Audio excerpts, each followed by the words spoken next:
Morning, everybody. We're on our way to Lüderitz this morning.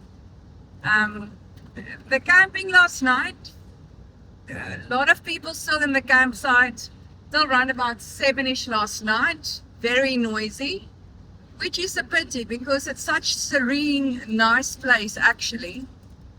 The ablution, there's hot water. Let's say there's hot water. But the sunset last night and the sunrise this morning was absolutely amazing to view, especially with the silhouettes of the quiver trees. Really very nice. But yeah, on our way to Lüderitz, we'll make a lunch at Oos. Hopefully the wild horses, to see the wild horses. And yeah, let's see how this day pans out.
The road from Keetmanshoop to Oos comes alive with fields of bright yellow gazanias, geel gousblom in Afrikaans, stretching as far as the eye can see.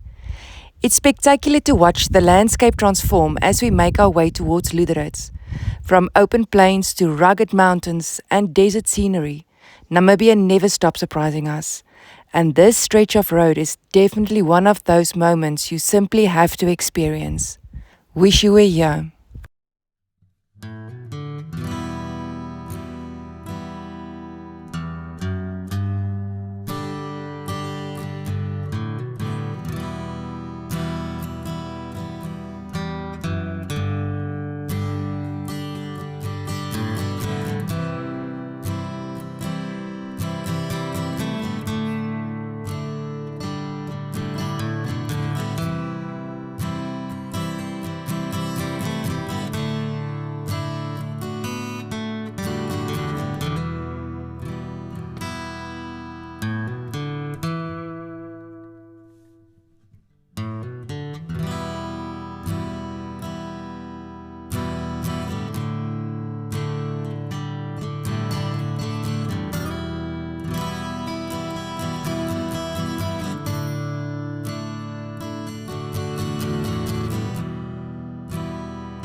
The wild horses of the Namib, often called Namibs, are a rare century-old population of feral desert horses living in the harsh southern Namib Desert. They are localized around the Garib waterhole, located about 20 kilometers west of the small town of Aus, along the B4 road leading to Lüderitz. Isolated for generations, they have adapted behaviorally and physiologically to one of the driest landscapes on Earth, establishing themselves as a unique Namibian wildlife icon.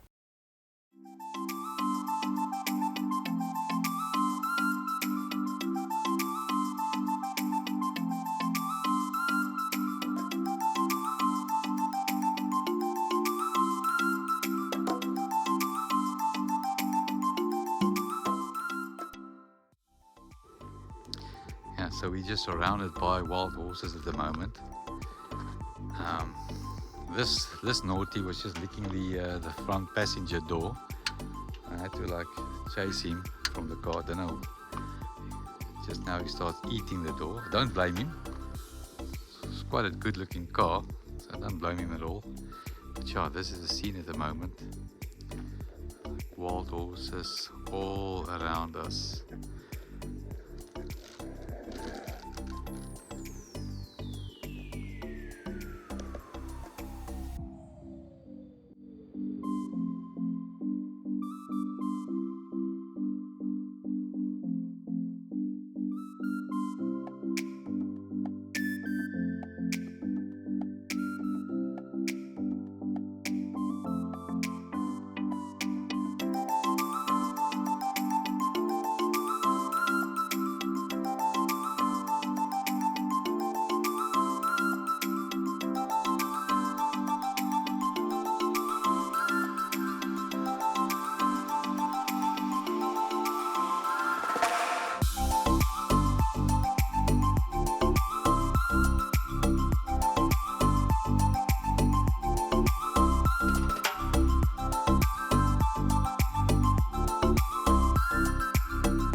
As we left the Namibs behind, the wind started picking up as we headed closer to Lüderitz and past Kolmanskop. The dunes were blowing sand across the road, and with conditions getting worse, we decided to give Kolmanskop a miss for today and come back tomorrow. Little did we know, this was nowhere near the strongest the wind was going to get. Namibia had a lot more wind in store for us.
Our next stop was Diaz Point, just outside Lüderitz. The rocky piece of coastline has a history stretching back more than 500 years to when Portuguese explorer Bartolomeu Dias landed here and erected a stone cross in 1488. Today, a replica of that cross stands overlooking the Atlantic, surrounded by nothing but rugged coastline, desert, and an incredible amount of wind. And after what we had already experienced on the road to Lüderitz, we were about to discover that the wind here had a whole different personality.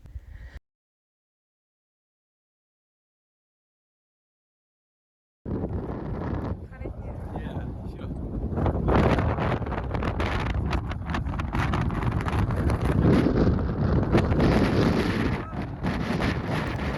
Locals claim that this is the birthplace of wind. We decided that camping at the Diaz Point campsite was not an option for us. We headed straight back to Lüderitz and stayed at a backpacker's.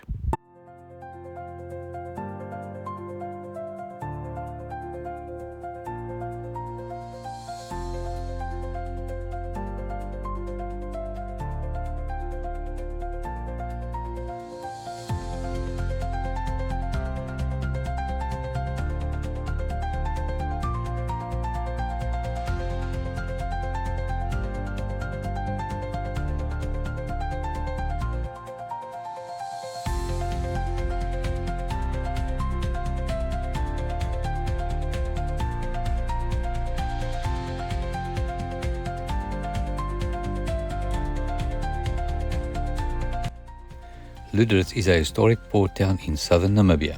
Founded in 1883 when German merchant Adolf Lüderitz purchased the Bay Area from a local Nama chief. It transformed from a colonial trading post into a booming diamond hub after a 1908 discovery, leaving behind a unique blend of German Art Nouveau architecture and a complex indigenous history.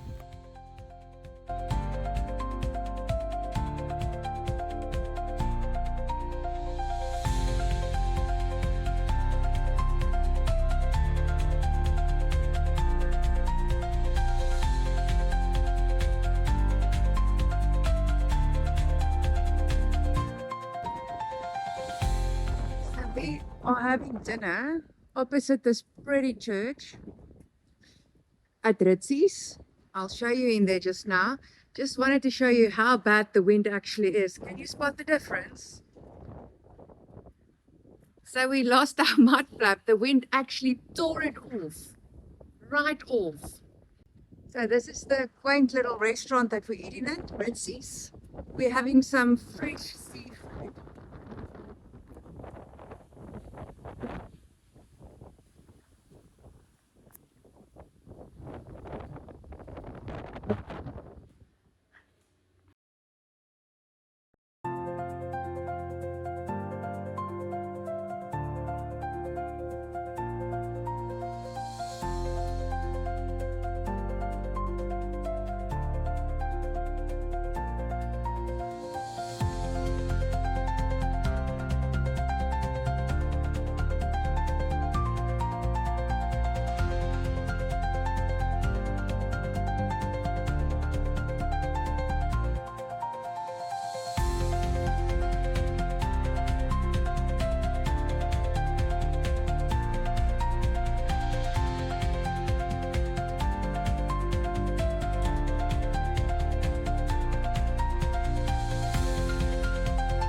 just to show that Floyd Xpedition was at Sesriem, or on its way to Sesriem.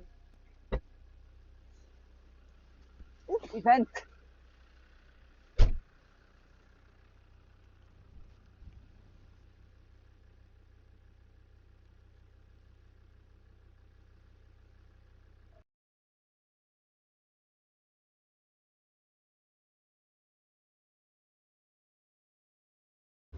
Hi guys. Hi guys.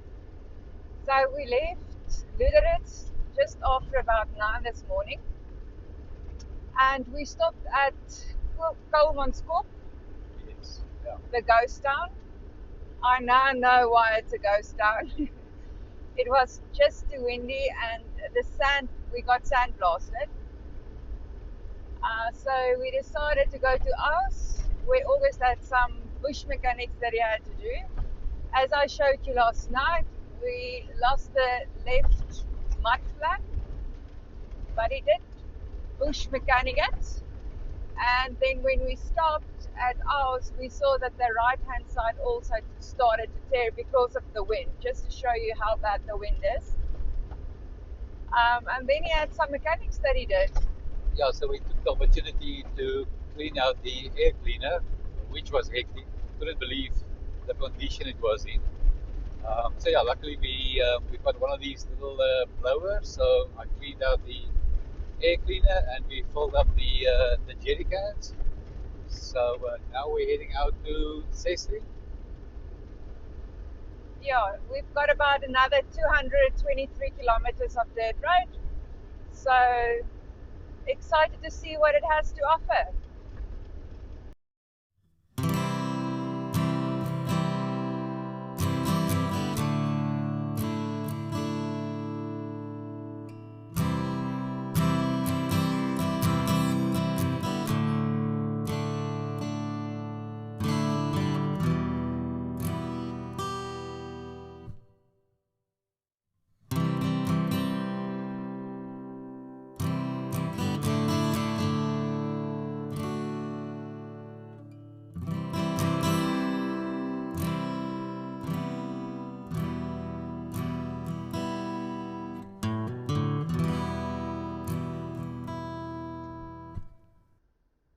This is something we did not expect in Namibia. When you think of Namibia, you think about desert, you think about sand, you think about flat plains. These are actually mountains with a mountain pass. I'll check on the map now what pass this is.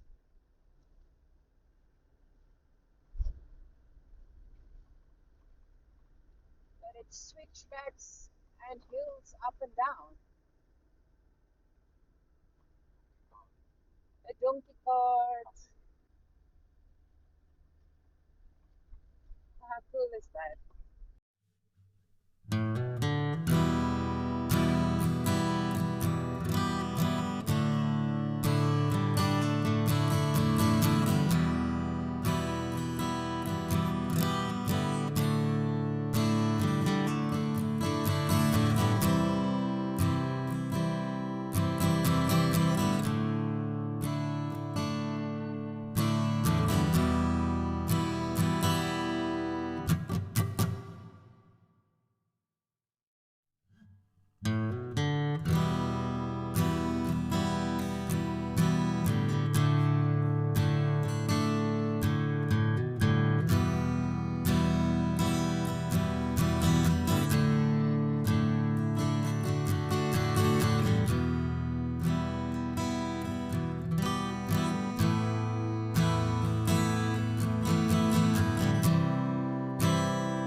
Morning, guys. Morning, guys.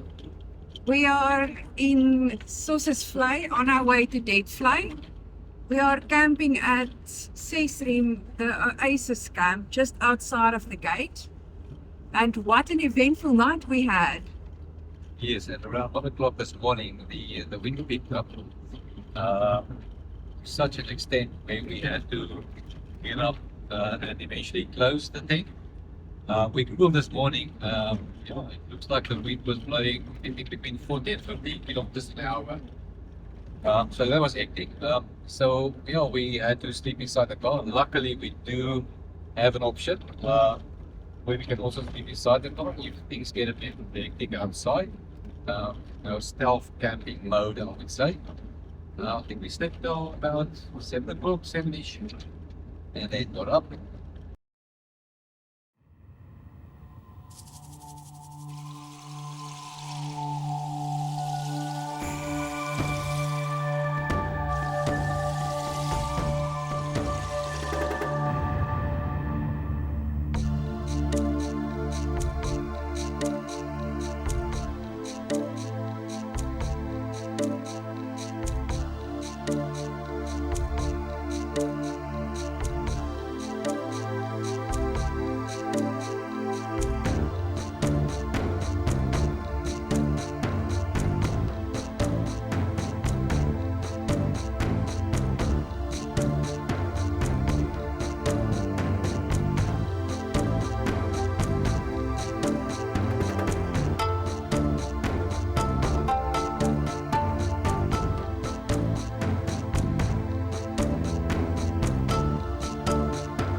Some 900 years ago, the climate dried up and dunes cut off Deadvlei from the river.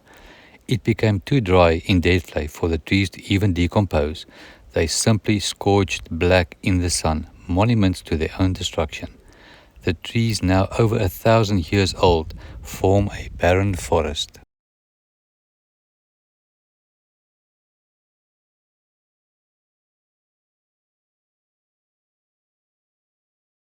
Namibia received quite a bit of rain recently, and you can see immediately after the rain how things turned green again.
hiding from the elements tonight. Sitting inside a Floyd, you can hear the diesel heater at the background. Nice and toasty in here. Having a hot chocolate. And gonna play a game of chess.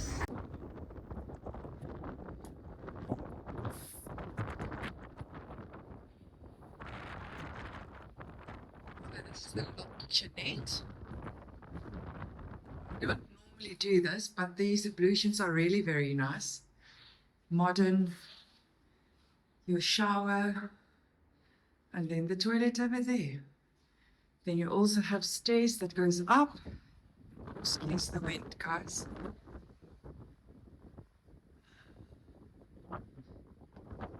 This is your view from here. Nice.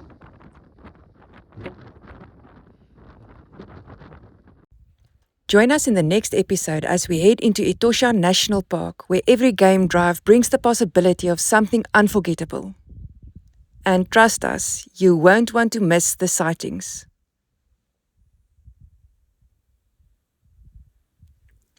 Subscribe and join us for the next adventure.